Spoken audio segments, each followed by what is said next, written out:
All right, folks, you are listening to and watching the Yishai Fleisher Show here on my Facebook page, YouTube channel, and the Land of Israel Network. We have a very exciting program for you today. I'm very excited about it because the world needs some answers, and we're going to mix in some Torah. We're going to mix in some of the realities of what's happening on the ground, or the unrealities, should I say, of what's happening out there in the world. And to help us guide through the topsy-turvy situation out there is Rabbi Mike Feuer. Rabbi Mike, shalom and welcome. Hi, Yishai. How you doing? It's great to be with you today, and it's great to be live and alive with this awesome platform. It is definitely good to be live. It beats the alternative on almost all occasions. Today we're going to be talking about, as I have it right now, look at that! Isn't it? Look! By mistake, this is so funny. I wanted to write the sin of the spies. I asked you about that. That is so funny. I didn't understand. I asked you. I said, "Is that what you wanted to write?" And you said, "Yes." It's actually the quite spin clever. of the spies instead of the sin of the spies. That's so right on. You know what lesson I take from this? You're not listening to me. You know what? I think I didn't understand exactly what you're referring to. I thought you were talking about. Okay. Anyway, you don't understand me. Yeah, I'm sorry. Well, the reason that Rabbi Mike Feuer and myself are laughing about this is because the show is really dedicated today to the issue of spin and to the issue of narratives. And I came up with a new term, and let's start up the show like that.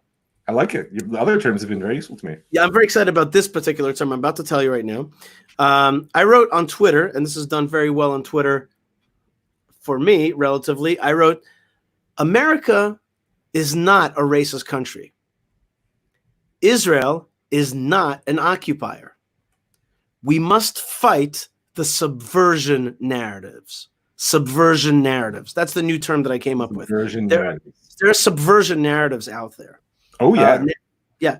And these narratives are meant to subvert I wouldn't say the dominant paradigms, but the paradigms that basically the societal, the civilizational paradigms that are holding countries like the United States, like Israel together. And if you undermine power. Say that again? I said they're meant to subvert power. Right. And one of the number one ways in which power is subverted, if you're going to say it that way today, is by labeling it as such, because in the postmodern discourse, there are only victims and perpetrators. So therefore, if you have power, you're a villain. Right. And so, you know, if you look, by the way, I just saw that Webster's has been encouraged by some young woman out there to change or let's say enhance their definition of racism to include an element of systematic oppression, which I think is actually an accurate description. But the point being, it's about structures of power. And if you don't understand that, it's almost impossible to really get like even to the extent of the tweet you made, which is very well expressed. I mean, before we started, you said that I would actually disagree with it. I'm curious why you thought that. You know, because I wasn't sure exactly where you fall out on this question. To me, the United States of America, the country that I lived in for now a little bit less than half my life, is not a racist country. And I'm certain that this country, our country, Israel, is not an occupying country. And I'm certain that those two narratives are there. Let's just talk about the Israel occupation narrative. That's certainly a narrative trying to undermine the story of Zionism, the story of Judaism, Jewish presence in the land of Israel, our indigeneity here, our legal rights here, our historical connection to this place. It tries to undermine all that. The word occupation with it is a total subversion narrative about the very identity of the Jewish people as a Middle Eastern people, as a people from this place, et cetera, et cetera. And you know what the most important part of that phrase I heard was? Total narrative. You can always look out for it. Anytime any narrative proposes to have solved it all, to neatly package the complex history of a great country like the United States or our own amazing country into an idea, a racist country, an occupier, right away you need to say, BS. Right. That's not to say, by the way, and this is why I assume you thought I would disagree, at least with the first half, it's not to say that racism hasn't played used to play a major role in American society. Okay, that's called history. It's a reality. Right. But only a simpleton would look at America and call it a racist country as a sort of sweeping sort of condemnation of the complex and amazing political and human experiment that has been the United States for over 200 years. In the same way, l'tzari harav, to my great sadness, our posture within our land right now has elements of the posture of an occupier. We have not yet declared ourselves sovereign in Yudan and Shomron. So there is truth to that our posture is an occupying posture. The minute that we decide to be sovereign, then that element of it will disappear, or it will become the lie that it is. You understand what I'm saying? It's the total. And by the way, as a counselor, I can tell you this: when you speak to people and they say, "I'm a bad person," we call that totalizing, or he's terrible, right? It's called totalizing. Anytime you reduce a complex personality, and certainly a country, to one thing, you know right away that there's some destructive narrative going in your head. And I think that you identified it correctly, is that everybody wants power. Everybody wants power, even if it's only power over myself to feel safe. And the problem of the postmodern world is they don't feel good about wielding power because they lack any narrative of heroism that would be the use of power in service of values, ideals, justice, etc. So therefore, the subversion narrative allows you to gain power while still feeling like a victim. That's a lot of stuff you just said. That's a lot of let's just break that down, because those are two separate things. First, you're saying that the postmodern condition, which just to make it a little bit more lay sounding, which is basically the idea that all truths are equal, or there is no overriding truth, which is called the postmodern condition. All the death of the grand narratives, all the great stories that held our society together up to now, religion, civic, values, virtues, etc., notions of human progress, all dead. And it's just about power. Now let's say that second thing, which is if I undermine that, speaking, everyone needs to feel safe and empowered. As individuals, I would say also as groups. The problem in the postmodern world is if you seek power, by definition, you're evil, because there are only victims and perpetrators. The way in which you can maintain the moral purity, so to speak, and I mean that with deep sarcasm, of being a victim and yet still get the power, which in the end of the day you still need, is through something like the subversion narrative. Look at the pictures today in America. And I'm sorry that we keep talking about America, but what's happening is just like let me just add a little parentheses for everybody, which is like a disclaimer. This show in general, and this discussion that we have with Rabbi Mike every week, is about Israel and about Judaism and about Israel's role in the world. I'll change my example then. But I'm saying when we talk about the United States, though, it is important to understand even a big Zionist, Jewish, and rabbi discussion it recognizes that the United States is the cultural power of the world today. What happens in America has an influence on the rest of the world, and there's a certain drama that's going on there. You called it before the show a psychodrama. Yeah, and by the way, and because America represents a very important event in human political development. And so therefore, we as a people, there's a reason that the founding fathers identified themselves with our story, right? That's a whole discussion unto itself. So, but I'll change my example. The anti-annexation rally that just took place this past week, I think, in Tel Aviv, it was noteworthy how many Palestinian PLO flags were being flown there. That's right. Now, here you have people who will avowedly tell you that they are ultra progressives. They believe in individual rights, human rights, the LGBTQ women's rights, et cetera, et cetera. And they're waving the flag of impressive dictatorship society. How does that happen? How is there this inversion where you have to elevate the people that you feel guilty about having oppressed, even though they represent everything which you oppose? That's the psychodrama element of what's happening. And have themselves been our oppressors for hundreds and hundreds of years. You skip back to the previous chapters, right?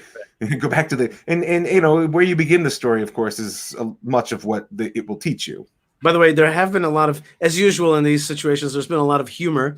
And from the Jewish world, I have seen Jews in synagogues, and the guys are wearing black hats, and it said "Black hats matter." And then I saw "Black stripes matter" now, which is the tefillin. But you know what? It is silly, and it's completely not on the point. And people are suffering, and people are dying on good and bad people.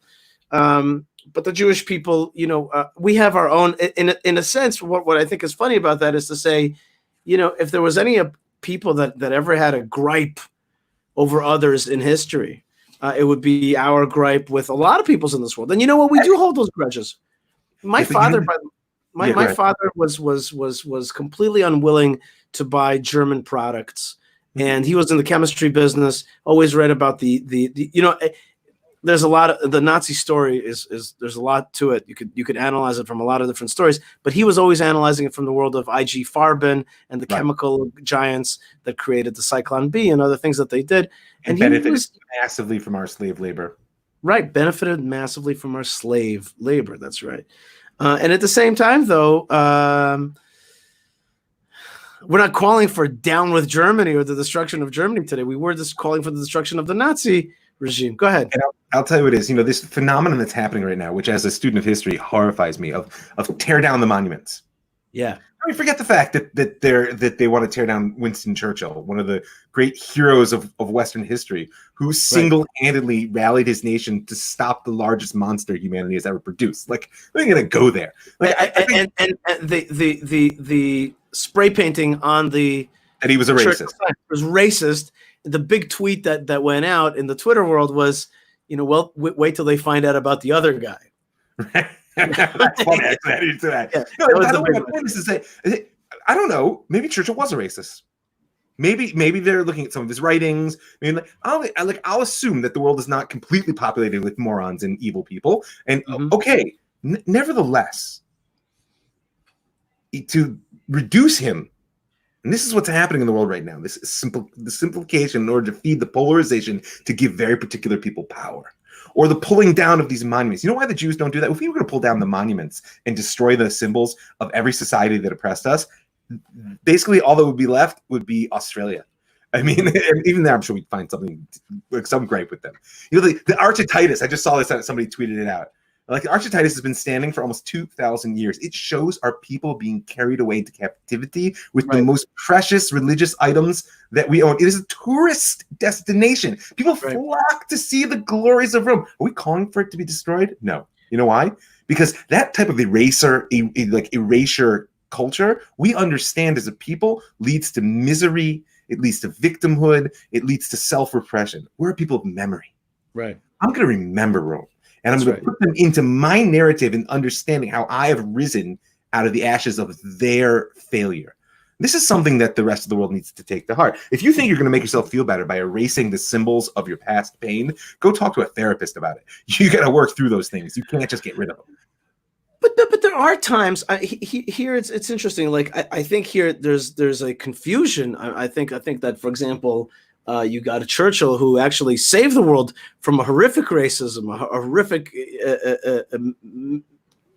mechanized and systemized racism. So Churchill saved the world from that. But on the other hand, I remember when I saw and this is the only other time that I remember statues falling like that. It's when Saddam Hussein's statue was ripped down. I was happy. I thought to myself, here's a totalitarian guy, a really bad guy. And I was happy to see that those statues. Now the difference is he put up those statues. The statue of Churchill wasn't put up by Churchill. It was put up by people afterwards. History judged them favorably and put up those statues. But Saddam Hussein, he took down. He had those statues made of himself. He made himself into a god, like his predecessor Nebuchadnezzar. But when those. By denying history, you're failing in your education. Take these slaves. There was some famous slave trader whose statue was pulled down in Bristol recently.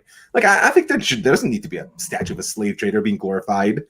If there was a statue of Hitler glorifying, I'd want it pulled down. But you need to educate people. You can't just erase these things as if they never happened. Because what will happen is that the causes still exist within human society and within the human heart. If you don't educate people, they will remain. Right. With regarding to the Arch of Titus, we, in many ways, value that arch. Well, because we've outlived it. Because we've outlived it. And I have many friends who go there and literally put on tefillin, pray right next to that arch and kind of show the victory of the Jewish people over that Arch of Titus. But also, in some way, I'm going to say something weird, justify those actions because God was angry at us. And the Romans were the tools of God's will, and we're like, yes, we remember that, and it was horrific what happened, and they were bad, and they were enslavers, and all that, and yet we also repent for the sin for which they were empowered to destroy us. And now you've put your finger on the secret of our success. People ask all the time, how is it the Jews who, if you took it from the arc of history, have certainly been the most oppressed people in human history, meaning there may have been times and places where it was better or worse for this one or that one, but over our history, how's it we've always not only survived but thrived? How's it that we've returned to our land and we're building a country that is the envy of the world, so to speak, positive envy, God willing? The answer is very simple. It's two pieces. First of all, we know that we were chosen. We know we're special, and that's not our exclusive province, because everyone's created in the image of God. And if other peoples understood that they were special as well, that would help them a lot. The number two, and even more important, which goes hand in hand, is that we also understand that everything is our responsibility. Whatever happens to us is including our punishers, you mean? Including the... It does not absolve them. Notice we've managed to hold that dichotomy. That we, ever since the Rambam and his whole analysis of Egypt, I mean, there's quite a bit of literature on this. We're Jews, after all, right? That on one hand, how could God punish the Egyptians? Because God told Abraham that the Egyptians were going to oppress them. So weren't the Egyptians simply a sort of lacked any agency? They were fulfilling the divine will. And, on the other hand, they all were punished by the 10 plagues and drowned in the sea. The Rambam says, in short, basically says, well, God said the Egyptians were going to make the Jews suffer. He didn't say this guy, that guy, and this guy are going to beat their slaves. And instead of, no, every individual is responsible for what they do. But the arc of history, that's in the hands of the Lord, as we say. And we as a people understand that means that the only real way to get ahead in history is to hold everyone, including our oppressors, responsible for what they do. But more than anyone else, ourselves. Right. That's right. It. That's right. That's right. I want to move past this topic, but last one, which is defund the police. I have to tell you, there is something I find humorous in this language. Humorous in a dark way. Defund the police. So I have a tweet that I'm going to come out later with, which is defund the police is not enough. Let's also defund the courts. The courts uphold what the police does. It's part of the same law and justice system. Let's defund the government that gives legitimacy to the courts. Let's defund. Hold on. You'll get it. Let's defund civilization in general. Like what are we talking about here? I mean, you're taking it out of absurdum, but you are correct. And here's what I want to ask you. Yeah, I want to ask you a psychological question, which is obviously the interest here is somewhere like a pull towards anarchy. There's some kind of anarchical. There's some kind of. And I've seen this in some people. There's these. It's interesting. I find that a related emotional phenomenon is messianism. Messianism is somehow related to anarchism, which is that a word, anarchism? But it's anarchism, which is this will for things to dissolve or magically get fixed. But they're related. That philosophy, an anarchist is not the same as a nihilist. Okay. Meaning we tend to misuse the term anarchy because we associate it with the phenomenon of chaos and disorder, which is fair in history. Anarchists have advocated destruction of the current order by any means necessary. Often, not all of them. There's a whole split in the anarchist movement. But remember, the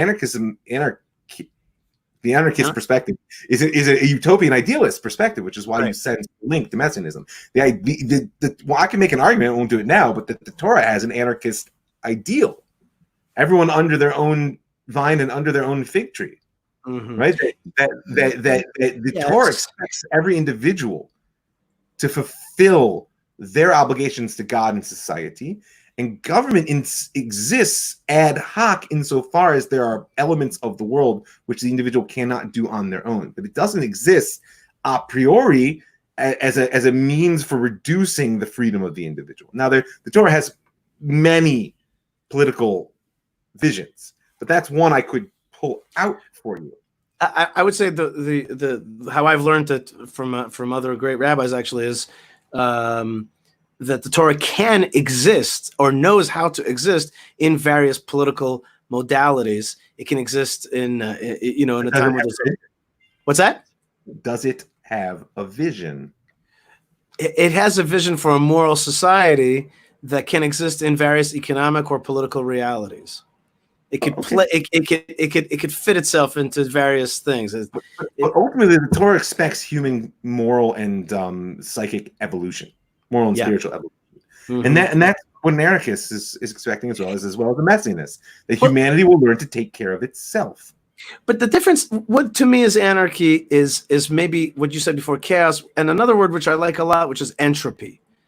I always understand that there's something entropic in this will, and entropy is really the interest of all energies to go into a lesser energetic state, right? A lower state. I feel that a lot of times. There's this interest, and right now these riots to me are to try to dissolve or devolve, the most evolved area in the world, let's say the northeast of the United States, one of the most devolved civilizational places, or for example, an ancient place like Aleppo here in the Middle East, which was one of the most ancient habitations, and you see it just dissolve into its dust instead of its fancy and wonderful buildings. It wants to go down. Now, wait one second. You had in the Torah portion of Noah, you have on the one hand, you have the destruction of the world because people were willing to loot one another to death and to riot and loot to death, and God said it was bad. But the other side, which is build it all up and make a huge tower, a tower of power, if you will. Okay, that was also God had to undermine that, maybe less violently. But basically, there's two modalities there, and they're both messed up. When you're way you just like everything that's good and built up in this world, let's just bring it down, let's turn it to dust, or let's just harness every single, like the German type of deal, let's harness every creative energy, but fight God and fight humanity with that. Yes, listen, we could go very far with this discussion. Perhaps we should cut off. I do want to just poke a little bit. Don't fall too much prey to your own rhetoric.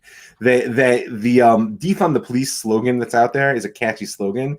But if you want to understand what's actually being advocated, it's if you just look at the relative budgets for major urban areas in America, and you compare what's spent on health and welfare services as opposed to what's compared on police, the disparity is nothing short of shocking. And there's two different perspectives on crime, right? One, you can treat crime in the way it's treated now, which is basically a military posture, which is why the American police is true of police all over the Western world have been increasingly militarized. Or you can treat crime as a social disease. If you treat crime with a military posture, your funding goes to the police department, inevitably so. They must be equipped to do their job. And for all the sort of evil individuals that may be involved, people should be grateful for the fact that American law enforcement does its job. It does it well, does it consistently and thanklessly, day in and day out. People only notice the cops when they mess up. Right. At the same time, if one treated crime as a social disease, then putting that type of resource into health and welfare services could potentially produce equal or better results.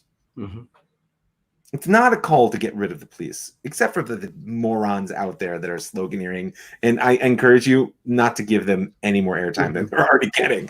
Right? I appreciate what you're saying. I appreciate what you're saying.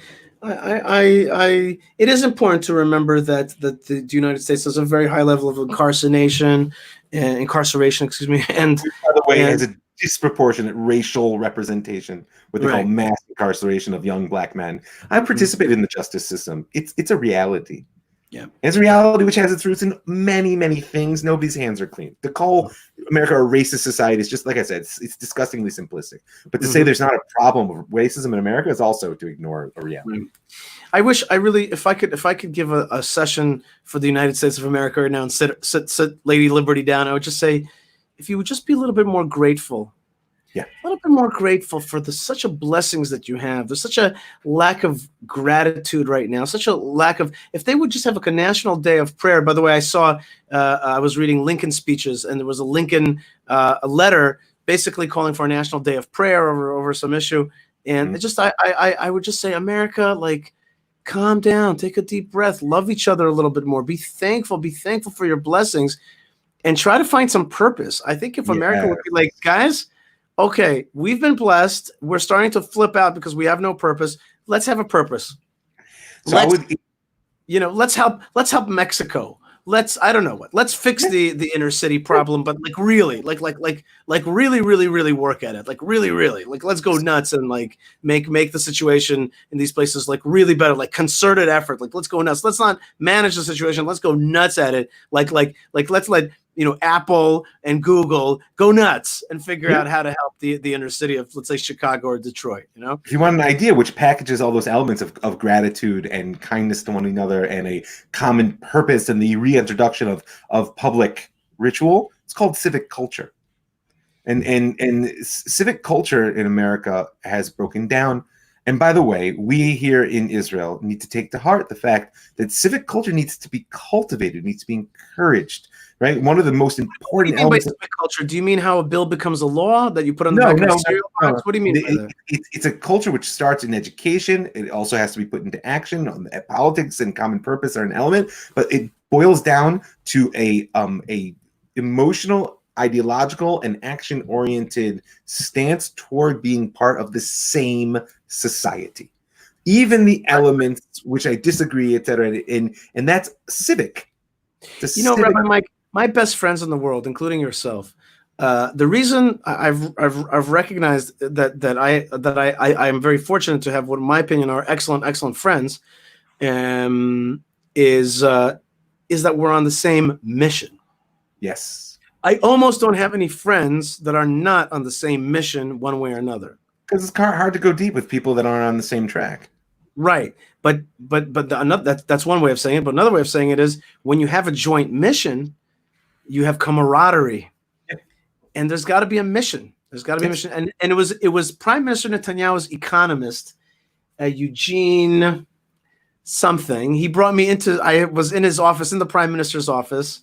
Eugene Kendall, and I sat with him, and he said to me, I'll never forget this. He said, like, the 40s, we had a mission of ingathering the exile. The 50s, we were building the national carrier. The 60s, we had the 6-Day War. The 70s, I don't remember what. The 80s, we had the Russian influx. We always had these grand missions, and they brought us together. He's like, we need a new grand mission.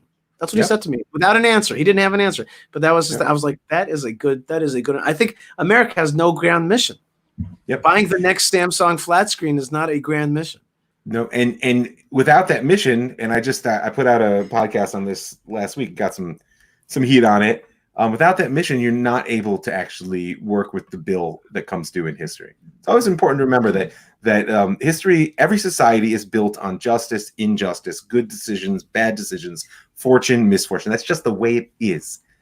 Societies which survive and thrive are those that are able to receive the bills which come due from their past in a way in which they say, wow, that was really bad. We got to fix that. Why? Because there's a we. Like I said, there's a society I'm committed to. Is it always serving my immediate interests? Did it always do right by me? Those are important questions, but they're not the fundamental. Are you part of the society or not? And what you're seeing, the anarchist element that you're seeing, I think you are correct in identifying, is starting to say no.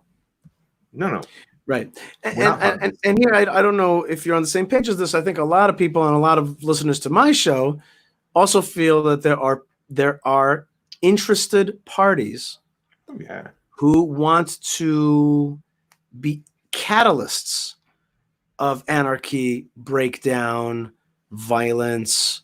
I would be shocked if there weren't foreign interested parties involved in this. I'm not much of a conspiracy theorist, but put it this way. If I were China and Russia, which are America's two major competitors for world power, I would be a fool not to be finding ways to deepen and inflame and So it's interesting you say that, because that's exactly where this term I came up with this morning from a conversation with my mom. I was having a conversation with her, and it came to me that the Soviet KGB style thinkers, the big word for them was subversion. Subversion. Remember, you once taught me that their motto was subvert everything. Subvert everything. Subvert everything. Find members of society who are unhappy and unsatisfied and unfulfilled, and stoke them. Stoke the conflicts, the inner conflicts.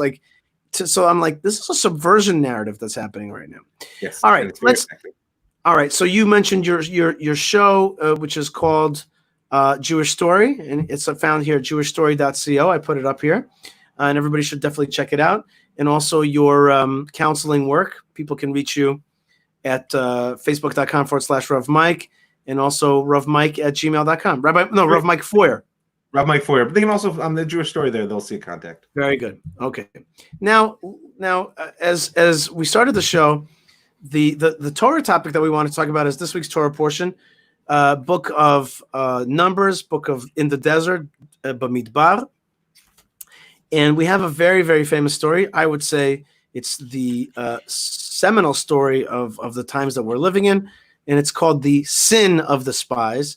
And by providential error, I wrote on the title today, The Spin of the Spies, which I'm telling you was completely erroneous. Like it was an error. It was not. I know. I was going to ask you, and you right. I did not even understand what you were talking about. But it's so perfect. The Spin of the Spies. Oh, yeah, that is just funny. And so the reason I call it the reason that it's been providentially called the Spin of the Spies is a tactic. And before we get to that tactic of the spies, I just want to quickly look. Here's a question here. Lou Weiss, who's listening right now, a good friend of mine, says, Yishai, just curious, why are you called Rabbi and Mike Feuer is called Rav? That's a very profound answer to that. Yeah. What'd you say? Marketing. I chose the brand. Marketing. That's exactly it. That's the answer to that. Julie says, love this conversation. Thank you, Julie. God bless you. And we have here a friend also, Seba Uremadu. Awesome. He says, good, Rabbi Yishai, on your comments of how your father refused to buy German products to demonstrate his hatred for the Holocaust activities of Germany. Very good. And then, I think Oliveira here answers the question. On purpose.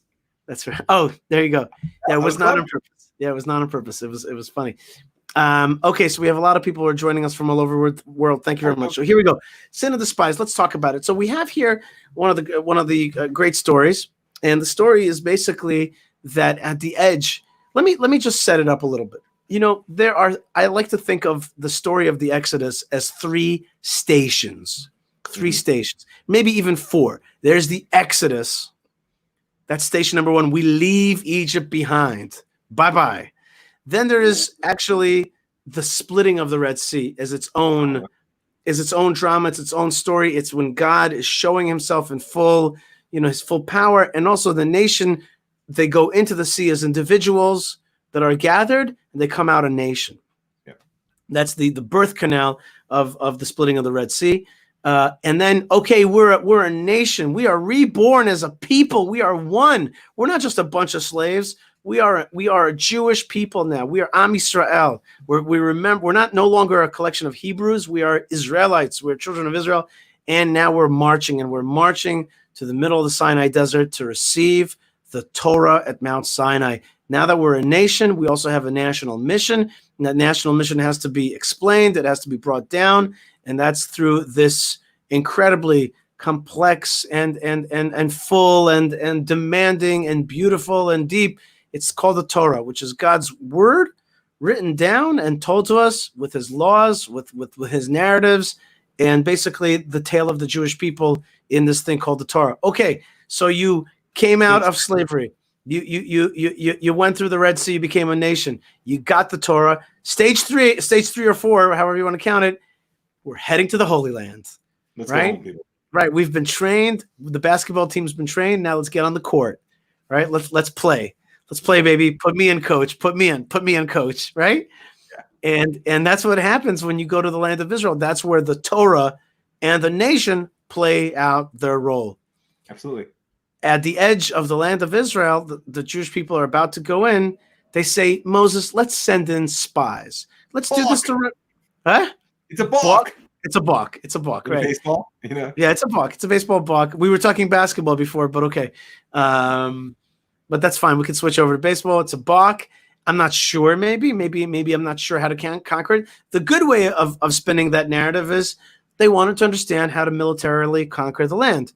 The bad way of thinking about it is it's a balk. They're not trusting in God. Well, right? Listen, the dominant theme of this entire story is fear. Right? And so there's nothing wrong with the fact that they're afraid. It makes perfect sense. Mm-hmm. The question is never whether you're afraid. The question is how you act in face of your fear. Mm-hmm. And there's a couple of layers here. There's what happens to the people, and there's also what happens to Moshe's leadership. But I'm sure we'll come to that shortly. So anyway, you were right. So it starts out as fear. It starts out as fear. They're afraid, and the truth is, if you see a few chapters beforehand, no, not a few chapters in the book of Exodus beforehand, we remember that God spared them from going through the land of the Philistines because they may have to face battle and they are not ready. Yep. They're not emotionally ready. They're a generation of spies. They've never faced their taskmasters. They saw them get chewed up and spit out on the sea, but they didn't put sword to them. They didn't fight them. And so what's the difference between the people that came out from Egypt in your map of the stages of the Exodus? What's the fundamental difference between what would happen in Bishalach and Shalach, which, that Bishalach is the one that starts with God saying, well, I'm not going to send them by way of the coast to the high-speed route. I'll send them around the back. What stage is stuck in between there, of course? Sinai. What is it that gives you courage? The fact that you have a mission which is larger than you. Right. If you know that you have a mission that's larger than you, that it's a divine mission, that it may not turn out well for you. Let's be clear about that. And I tell this to my kids sometimes when they are scared and like sit in a bomb shelter or like things are bad. I say, listen, they say, in God promise he's going to protect us. I said, God promises he's going to protect Am Yisrael. Right. He didn't make that promise to you and I. That's on us. That's right. By the way, that's just as a square brackets parentheses. I always wish I could go back to speak with Elisha ben Abuy and just say to him, bro, you misunderstood that. You misunderstood it. That the lengthening of the days is not individual. It's a national lengthening of the days. I wish I could have told him that. I feel like he would have been like, oh, okay, I get that now. I'm like, because what's that? You don't think any of the Tanaim mentioned that to him? I'd like to think yes, but then again, I just feel like how it's such an easy argument. It's like it's an eternal people. It's not an eternal. That itself tells you that in the end of the day, people don't generally get pulled to heresy because of ideas. People get pulled into heresy because of inner wounds and relationships. Yeah, right. And I so guess you see that a lot. I guess you see that a lot in the therapy work.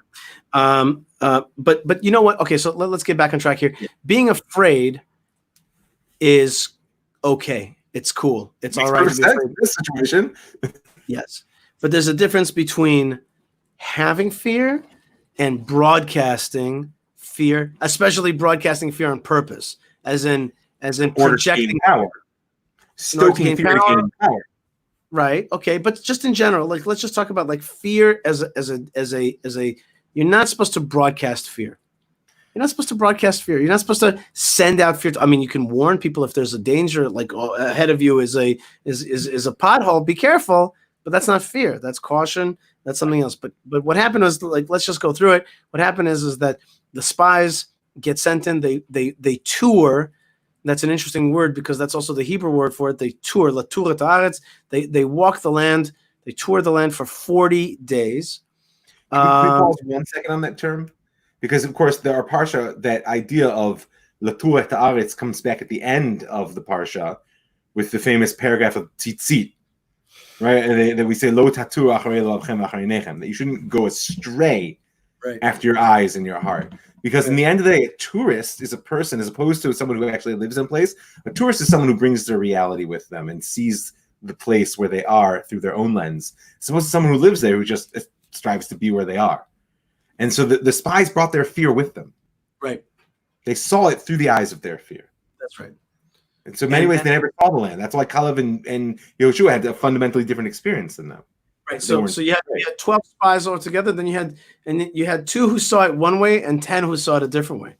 And the 10 that came back and gave a report to the camp, they started speaking normally, but then they started saying, the land is a good land, but we won't be able to conquer it.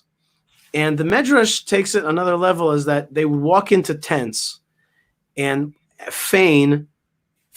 They would act like they passed out, and they would be all scared, and they would say, Oh my God! I just don't want to see your children die. If we go into this land, we're going to be destroyed and mutilated. We're going to be decimated.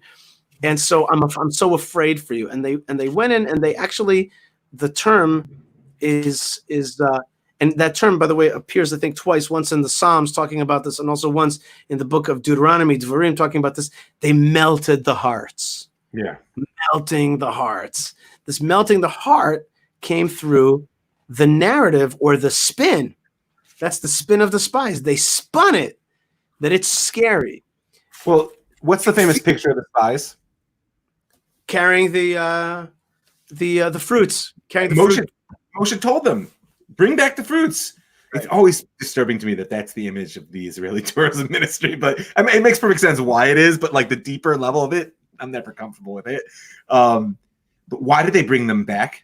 You know what Rashi says? In order to show how scary and crazy those fruits are. Right, meaning that's the ultimate spin. Look at these fantastic fruits. You see this land we're going to? Now imagine how big the people who eat grapes that look like that are, right? Yeah. You draw them in and then you whoop. You know, like it's perfect. It's an inversion. It's a warping. It's a warping. And what the eyes see and understand. And but by the way, just for a second, let's also understand. Let's respect the power of teaching and the power of perception. Like you can perceive facts very differently. Like there's a certain truth in the post-narrative mindset, which is like, hey, I can really shape the way this person looks at this fruit. How does a person look at a fruit? How does he see this fruit? Does he see it as a sign that will be conquered, or this is a land of blessings? What's that? All in how you frame it.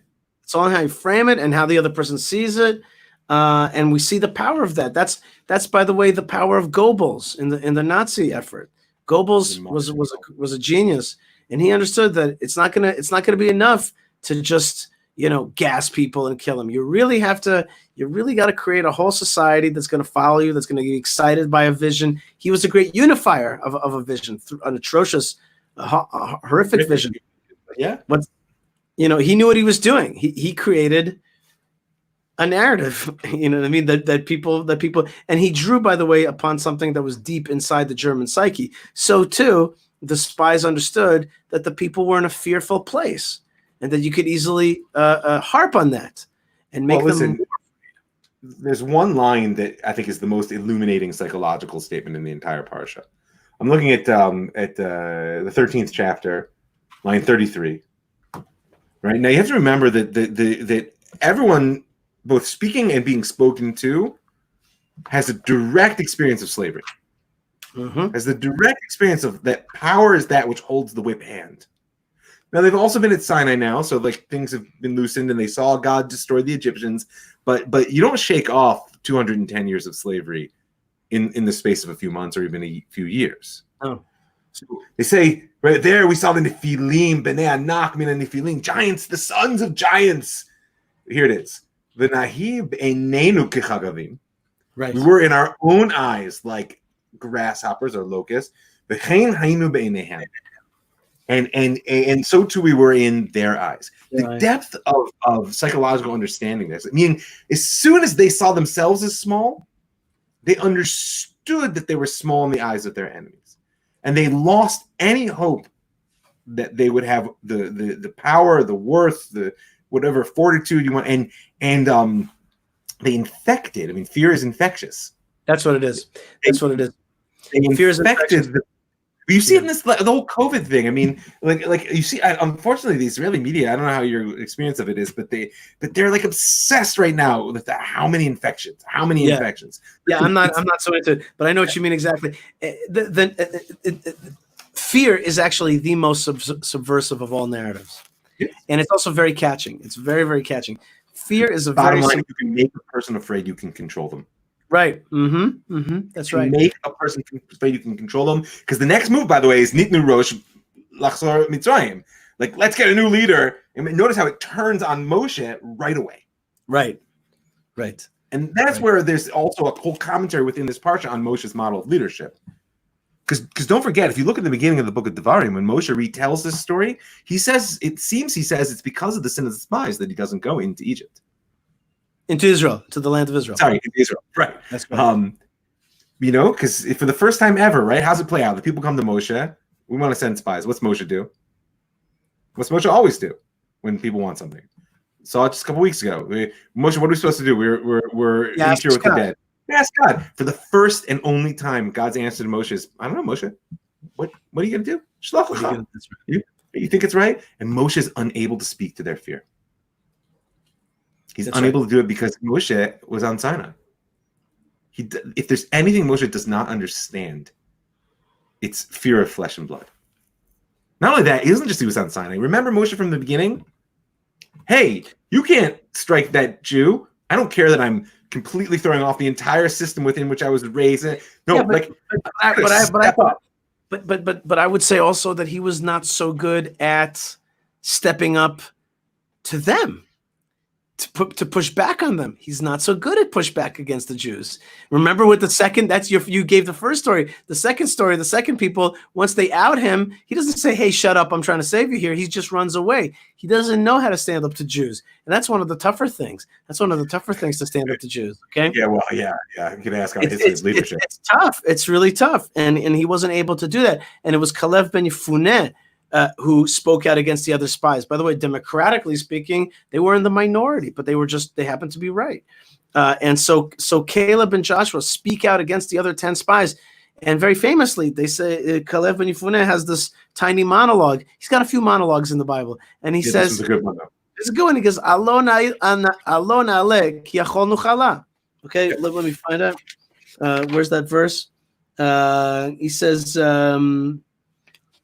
where are we? Right? 1 second, we'll find it. Oh, here it is. So he says, well, it's interesting about Caleb ben Yefuneh, by the way. I've always noticed this. Everything he says is doubled.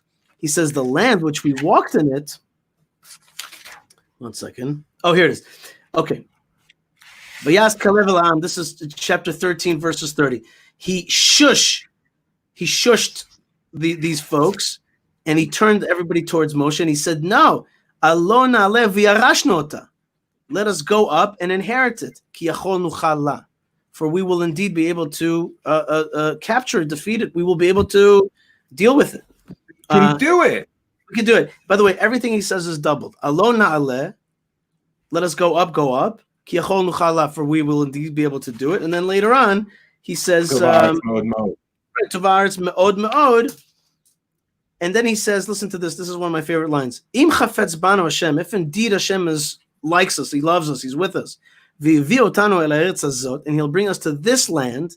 U'natnan lanu eretz. And he'll give us a land. Asher hi zavad chalav u'dvash. Which it will be a land flowing in milk and honey. In other words, don't let your eyes deceive you of what you see now.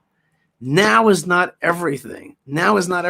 He'll bring us to this land and give us a land which will be a land that is milk and honey. See past right now. He has investor's eyes, or Mashiach eyes, if you will. Yeah, but an investor is like that also. He looks at a piece of dirty lot and he says, I could see a factory here. You know what I mean? I have creativity eyes.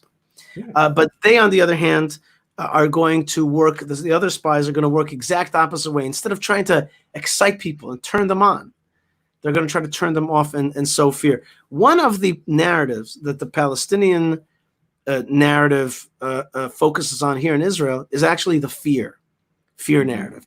We're scary, we're loud, we're dangerous, we're violent, and you won't be able to defeat us. That's why Jews aren't able to pray on the Temple Mount right now. Even though the Supreme Court, which is sort of no bastion of sort of Jewish religious fundamentalism, but the Supreme Court has recognized the fact that it's an unjust separation between Jews and Muslims to pray on the Temple Mount. Why can't the Jews pray on the Temple Mount? Because the police say that it's a matter of public safety, that the riots that will happen will be disastrous. Meaning, we're being intimidated. And we're supporting this narrative that violence and intimidation works. That's right. And that's one of the problems of what's happening with now peaceful and important protests that are happening in America, is that the flames that were fanning the looting haven't gone out. They're just smoldering, and everybody knows that. So there's a little bit of a yeah, we're ready to change things right now. Are you ready to change things right now? There's some implied violence in the background in this whole discussion. And if not, by the way, the lid's going to blow again. Now, whether it's being deliberately manipulated or not, that's a discussion I'm not privy to. But it is important to recognize that the threat of violence, more often than not, will propagate structures of violence to replace whatever it is you're trying to destroy. Very good point. Let's touch two more points. One of the hidden points in this week's Torah portion is actually that there's commonality between everybody that's in the story, which is the commonality of the forefathers and mothers. It's Caleb who comes to Hebron.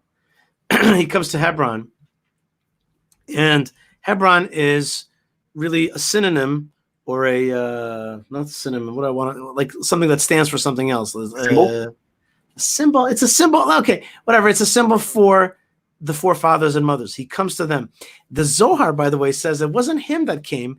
It was actually, it was him, but it was the Shekhinah, God's presence, that came with him to my friend Alex Trayman showed me the Zohar, that it was the presence of God came to the forefathers and mothers and said, hey, I'm coming back with the children. Me and the children, we're coming back. Bring the kids home. What? The grandkids home? I'm bringing them home. I'm also bringing myself home. By the way, this is something I thought of yesterday. If you want to see redemption in the land of Israel, our sages tell us, just look at the fruit trees. If the fruit trees are flowering, if the land of Israel is flourishing, just know that that's redemption. And I'll add to that, if you want to know whether God's presence is in the land of Israel, are his children present? Yes. There are Jewish people in the land of Israel. That's God's presence. That's a sign that his presence is here amongst us.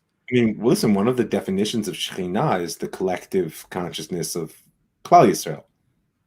So meaning we always speak about the Shekhinah as the divine presence, right? So you only have presence to another person. You don't have presence when you're alone. Mm-hmm. So the collective consciousness that Am Yisrael holds of the presence of God is the Shekhinah in the world. That is our tax. When we speak about L'achzir Shechinato L'Tzion, that it's only really going to happen when all of Am Yisrael looks at Tzion and knows God is present. Mm-hmm. It's an educational and consciousness raising task. Speaking of educational consciousness, a guy named Albert is writing, the Jewish people that once was chosen, but unfortunately denied the Son of God, etc., etc., etc. I'm going to take my prerogative and just delete that comment. That's right. I'm just going to delete, even though I think it's a world that you can express yourself fairly, but you can use your channels to express that. Here on our Jewish Torah-based channel, we will not be hosting. I'll add in the language of the woke world. Don't appropriate my culture, man. Don't do it. I got called a Gentile this week by a Black Hebrew who told me that I was a Gentile Jew, and I just wrote back to her. I said, aside from the irony that you wrote this on Shabbat, right? I was like, don't appropriate my culture. Goodbye. And just erased. What was the appropriation that he was doing? She was claiming to be an Israelite. Mm-hmm. Like, we are the true Israelites. You're only a Gentile Jew. What? Isn't that something that nations have done throughout? Isn't that? Yeah, we are the only, by the way, consistently from time of Christianity onwards. It's today where cultural appropriation is like the no-no, right? There's one culture that it is completely appropriate to appropriate, and that is ours. Having forefathers and mothers, though, brings people, there's something that unites them. One of the challenges of the United States is that they're not a unified people. And maybe there's something about the globe that needs to have a like, I'm always amazed. Everybody wants to come to Jerusalem, but people don't want to come to Hebron so much. But I think to myself, Hebron, I mean, we're changing that. We have 1.5 million tourists a year there. But I think to myself, like, humanity should want to come to the roots of humanity. If we had a sense that we are all more united by something, more bound by something together, and I don't mean supernal, I mean actually earthly. Okay, I mean like there are fathers and mothers. There's an Adam and Eve. If you don't believe in an Adam and Eve, so you don't believe in a God, right? So you don't believe on the lower thing that brings us together and the upper thing that brings us together. You don't believe in united peoplehood, and you don't believe in a united God that kind of we're under. you're in a lot of trouble. You're really out there on your own. At the same time, you gave the third alternative, which is you could believe in a common mission, meaning that, America, as you pointed out, not only doesn't have a common history and roots. In many ways, the history and roots are bound up with very difficult conflict. But America could easily, I don't know, easily, that's not fair. America could potentially create a civic culture based around healing the wounds of the past. But really healing them, not papering them over or just flipping the power dynamic, etc. I mean, it takes a lot of work. It takes a lot of work to do such a thing. But we all do have common humanity. Yes, I don't question that. I mean, I don't even question it on the realm of our. Imagine how people thought about that. Common humanity, common God, common mission. That gives you a lot of. I wouldn't hinge common humanity on the common God, and I'll tell you why. Because even the conception of God is wide-ranging. I mean, you start getting into the world of the East, and then Western notions of God are not as relevant. And we could find overlap in discourse, etc. But whereas pushing this notion, which for us, we talk about humanity being created in the divine image, but the simple notion, I think there's something very important about humanism. Humanism as a supremacist homogenizing movement is like every other supremacist homogenizing movement. It's got to go. Right? But humanism has a simple fact that you're pointing out, which is, hey, folks, we're all human. There is this is one of the reasons I think that the environmental movement, if it cleanses itself of its own problematics, is a potentially hugely unifying factor, right? Because they like with only one planet, when the seas rise, it's going to rise the same. Well, not the same for all of us, because the poor disproportionately are going to who live in the slums of the coast, but meaning all humanity will be affected. Well, we have a comment here. We have a comment from Dan Masry. Dan Masry is a very good friend of mine who I miss very much. Nice. And he writes something that I'm hearing a lot about. There's a lot of chatter in this world about the following topic, which is American Jewish Aliyah or immigration to Israel. Says Dan Masry, 2 million Americans will soon be arriving at once in the land of Israel. A Jew living almost 250 years unshackled and free.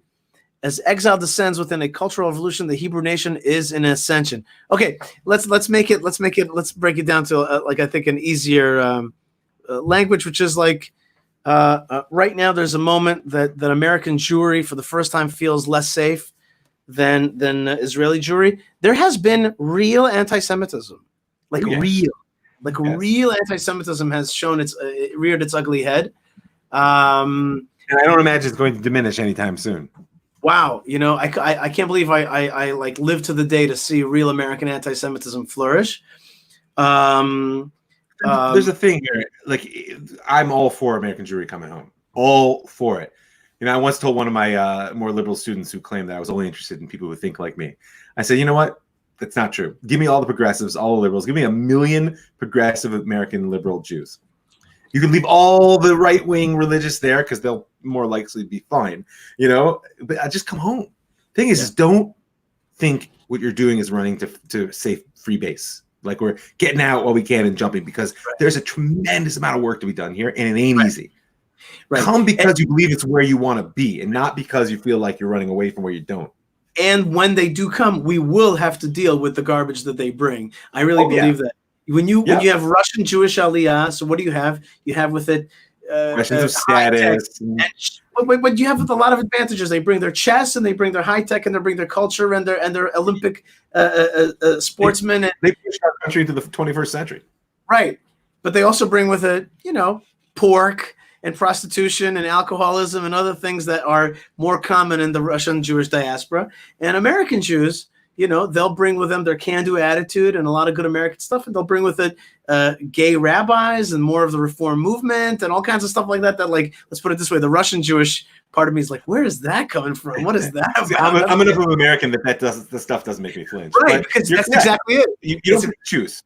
If I'm really inviting people to say, come home, so come home, folks. That's what home is. Home is where we accept you as who you are. We might fight about it over the dinner table.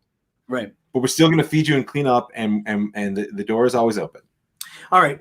I want to touch one more topic with you, and we've gone almost an hour, so I just want to finish off with this, which is, here it is. Whoa, here's the camera right there. Okay. We're talking about the camera? The Techelet. Right. Okay, let's talk about that just for a second. We have something that's in this week's Torah portion, which is, in one way, you can't exactly understand why would it connect. Not exactly why it connect, but the end of the Torah portion is that the Jews rejected the land of Israel. They're going to get a horrific punishment. And that punishment is to walk in the desert until a whole generation dies out. Caleb and Yeshua are still going to be with this generation, and they're going to lead them into the land of Israel. Moses, it's not exactly stated overtly, but you've mentioned it, that in many ways he's going to be amongst the generation that doesn't go into the land of Israel due to the sin of the spies. And then there are other things in the Torah portion that are important, but it ends with a paragraph that we say every single day, maybe some people 3 times a day, which is some people with the Kriya Shema, Alamita of the Arizal, they say the whole Kriya Shema. 3 parts, you're right. Right? So the 3 parts. So we talk about the tzitzit, the clothing, the 4-corner garment that a Jew is supposed to wear. It's like we graduate 4 times a day because we got these tassels on 4 sides. And so that's a little silly joke of mine. And then within that is supposed to be actually a dye, which is made out of a snail. Which is found, that's right, and it's found on the coastline of the Mediterranean. And Phoenicia was famous for this color, but you're supposed to put that color on 1 or 2 of these strings and create a blue fringe. There was a band used to be called Blue Fringe. Remember that band? Yeah. And you're supposed to wear that on the men folks are supposed to wear that on their clothing yes. to keep your mind away from negative thoughts. It's got a kind of a dual purpose. On the one hand, it's keep away from bad thoughts and from licentiousness, and on the other hand, kind of remind you of God and of your mission as a priestly people. I mean, the essence is the ma'antis karu v'asitim otam, in order that you should remember and do. Right? And memory is, as I mentioned before, is the heart and soul of the task of Am Yisrael in the world. Memory is, my Rabbi used to call it, the incorporative faculty. How is it you bind all the pieces of the past together into one thing? If you think about how tzitzit work, right? You bind it all together into one thing. And the color techelet has many messages. One of the most beautiful that was ever pointed out to me is that, if you take a cup of water or just a bottle of air, it's clear. But when you look at the ocean or the sky, they're blue. Right. And the Midrash actually says Tchela Domeh Layam, Domeh L'Rakia, right? The Tchela is like the sea is like the sky is like the holy throne, right? That color blue represents the wholeness which emerges out of doing all of the mitzvot. So we often make the mistake of thinking that mitzvot are a list of things to do today. I got to this one, I didn't get to that one. It's logical that that's that way, because practically speaking, you can't do every mitzvah every day, and even the mitzvahs you can do every day, we don't always succeed, and that's just life. But don't miss the wholeness, says God. I want you to understand, it's not just what you do, it's who you are to me that matters. See the wholeness of the sky or the sea before you scoop up that cup of water you need to drink, or the breath of air, and understand that that's actually memory. If you have the whole picture, then your individual actions will gain the meaning, which will allow you to have the mission, and you'll no longer go astray after your heart and your eyes, which are tremendously tempting. And if you're doing what we call cheshbonut, like this, not that, and I'll do this and that, you could err a little here and there. It's fine. We'll work it out. But if it's about who you are as opposed to just what you do, well, then the wholeness really matters. Yefeh. And I will add to it that this Torah portion is about the land of Israel and also about exile. It's about the rejection of the land of Israel, being rejected from it, one way or the other. You're not going to be in the land of Israel. And so the end of the Torah portion says to you, I'm going to give you a piece of clothing. I'm going to make you separate than the nations when you're amongst the nations. I'm going to give you an ability to survive as a unique people with a unique mission, even though you're not in your land. And that's going to be your blue and white. It's going to be, you're going to always carry your flag with you. You're going to remember to stay away from straying, but you're also going to remember that you're a separated people. And then when you're gathered into the land, then you're going to remember that you have a different mission, a global mission. But in the meantime, while you're out there, while you're out in exile, I want to keep you because I have a mission for you. I'm not letting you assimilate and be forgotten. I want to keep you as my people, and that is the other side of that is that you are also priests to me. So I want to keep you from assimilating, from getting lost. But when you come into the land, or even when you're out there, I want you to remember your priestly duties. And there's like an element of like, there's a sad element that it didn't work out. This Torah portion is tragic. But within it are little signs that the mission is not forgotten. I'm going to remember you forever. It's for sure tragic. Yeah. It's for sure tragic, but at the same time, the very tragedy is what makes it real.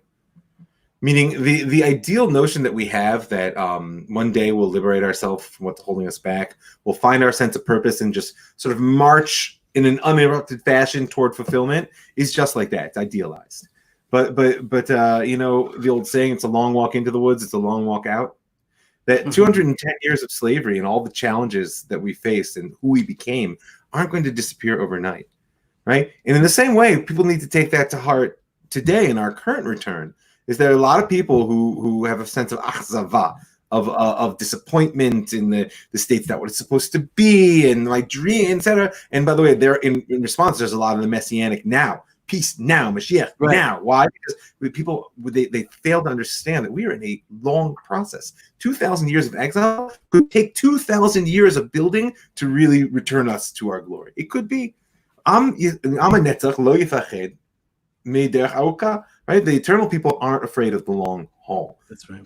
And that's why I think that actually there's a beauty in that tragedy. It teaches us the reality of life. Absolutely. And within all of the tragedy in the Torah, there's always a redemptive part. There's always a moment that God says, and I won't forget you. For example, in this week's Torah portion, we have the challah, the mitzvah of challah, to take from the dough. And God says, when you are in the land of Israel, take from the dough and give it to the Levites. And that's exactly the point. The point is that God's like, wink, wink. You're going to exile, but you'll be back. You'll be back. I want to thank our friend Seba Uramadu. I only wish that Seba would tell us where he's from. He writes, I love your discussions. They are very rich. Keep it up. That's right. They are rich. They are rich because they are hopefully trying to channel a wealth of our inheritance. That's right. Exactly.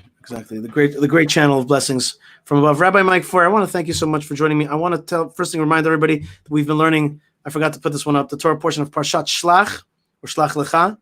And I also want to wish everybody a Shabbat Shalom. Shabbos. And I want to thank you for being with us. Always and there it is. Rabbi Mike Feuer. There it is. JewishStory.co. So, Rabbi Mike, thank you so much for joining us here. And we'll see you again, B'ezrat Hashem, next week. Right. And lots of blessings to you. And thank you so much for filling our life with blessings. Amen. Amen. Shabbat Shalom. All right, Rabbi Mike, thank you so much for being with us. All right, everybody, thank you so much for being with me. I'll just finish up by saying that our Torah portion also has in it the great story of Hebron. The Jewish community of Hebron continues to hold up for all of us. The chance to visit Hebron, to visit the fathers and the mothers. We're still fighting for Hebron today. Caleb fought to get in there, and it says that Hebron was built 7 years before Tanis in Egypt, and today you could still visit Hebron, and you could take part in building it. It's very, very a powerful frontline thing. There are forces that want to destroy us and swallow us. We won't let them. And of course, with your help as well. So please visit hebronfund.org. Support us and book your tour for when COVID is over, or your virtual tour as well. And I also want to ask you to support what I'm doing, including work teaching in our Knesset, in Israel's legislative body, including flags in the land of Israel, including this radio show, including a narrative warfare where we defeat the subversive narratives and the spin of the spy.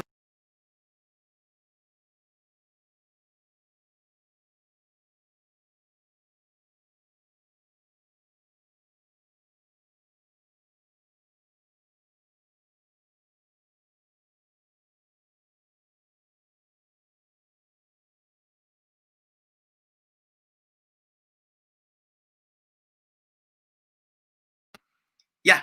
So I so very much appreciate your love and your support and your friendship. So that's it, folks. God bless you. Thank you so much. Hit like on this video cast. Follow me on Twitter, where I have a lot of fun at Yishai Fleisher. Join me on the podcast, which includes other segments, which is really easy to follow, which is at the Land of Israel Network, and also at YishaiFleisher.com. Just stay connected. Shabbat Shalom to all of you. Shabbat Shalom to Lou Weiss, to Jordan Hutchins, to Alvera, to who else? To Erica. What is Erica from? She says, Shabbat Shalom from another sunny week in Sweden. Sorry to miss most of your discussion, but what I heard was so interesting as always. Just love the show. Love the Parsha. When the pandemic is over, please come to this unusually cold country and melt the hearts and wake up the Swedish Jewry. Absolutely, Erica. I'm ready. I'm ready to visit Sweden 100%. We'll get some gigs going. We'll have fun. And Jordan Hutchins says, your God reigns. Amen. So blessings from Hebron, blessings from Jerusalem, blessings from Zion, from the land of blessings to the world. Lots of love. Stay connected. Stay part of the story. And shalom.